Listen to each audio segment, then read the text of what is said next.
species form the natives. So competitions in the social environment तेणु एक सामाजिक परिवेश रे विभिन्न अज्ञात वस्तु मान भितर आम किसी आम डिस्कसन करूँ ता भीतर कौन हुए ना विभिन्न प्रकार माने पूर्व निश्चित ना पड़ता है कहीं से सब वस्तु गुड़िक आमको जना न था. So this kind of things attempts to believe or some kind of believeness makes us to take some prejudices or prejudgments. So this is all about your prejudices questions.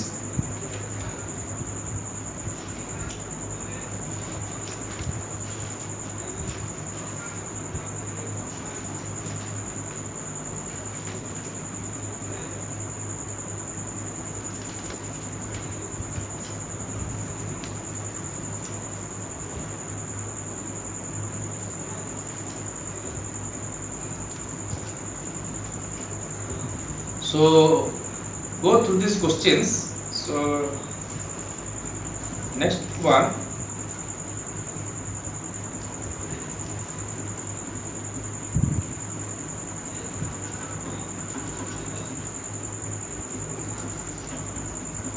question number 10. Write on a note on Swami Vivekananda philosophy on understanding and possibility of human roots of truth and goodness. तेणु मानविकता कौन एवं मानविकता क्षेत्र में आम निजक भल प्रतिपादन करने कौन सब माने उपादान स्वामी विवेकानंद कहते गोटे टॉपिक देछंती. According to Vivekananda one may have physical and mental strength जनकर शारीरिक एवं मानसिक माने सामर्थ्य थाई पारे but unless he or she combines them with a sense of humanity मानवीय भाव में से एक को शामिल कर परिबा नहीं he cannot stand the test of life ताले से जीवन रे से सामर्थ्य हासिल करि परिबोनी. सामर्थ्य थिले मध्य से सब कार्य को मध्य सुचारू रूपे करि परिबो नाही. Vivekananda says we have to raise the message slowly up आमे गोटे विराट जनसमूह को आमे धीरे धीरे ताको उठी परिबा. Raise them to equality by giving secular education एक सामाजिक माने समान स्तर शिक्षा यदि हम दे परिबा ताले हम कोन से जाति को उठी परिबा. We have to follow the plan laid down by our ancestors. आमर पूर्व पुरुष मानक द्वारा परिचालित होता किसी शिक्षा को आम ग्रहण करवा एवं ताक पाखे पहुँचे पारे आम से जाति को उठे Paribas. That is to bring all the ideas slowly down among the masses. तेणु ये विराट जनसमाज को आम शिक्षा दे पारे आम से शिक्षा को एक धीर शिक्षण प्रक्रिया माध्यम करें यह समस्त कौन हम सुइटेबल हो पार. We have to raise them slowly up and to equality. According to Vivekananda, true nobility means एक सत्य मानविकता बा एक नोबिलिटी माने कौन ना means thinking एक सठिक भाव में विचार करिबा about the happiness of others even in little matters.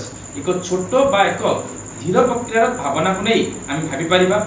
For him integrity means confining to the accepted rules आमे ग्रहण करते किसी नीति नियम को आमे मानिबा principle and morals of life एवं जीवन में किसी नैतिक शिक्षा ग्रहण करबा विदाउट एनी रिजर्वेशन मनर संकोच न रखी ए कार्य को आगे नेबा हेउची कोन ना विवेकानंद को शिक्षार मूल आधार थिला.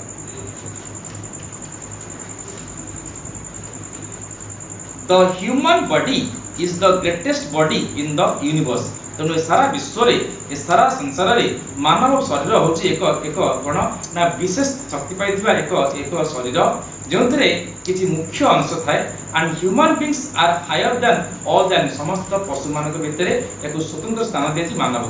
According to Vivekananda the best religion is the religion that shows the ways of service to humanity.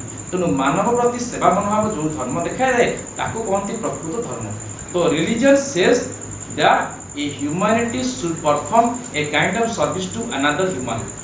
For him every living soul is God. प्रत्येक जीवंत वस्तु पाखरे आत्मा बा भगवान रही that is God and so serving his fellow human being is a service to God. तेणु मनुष्य सेवा को मानव सेवा को आमे भगवान सेवा बोली कहे बोली विवेकानंद कहते.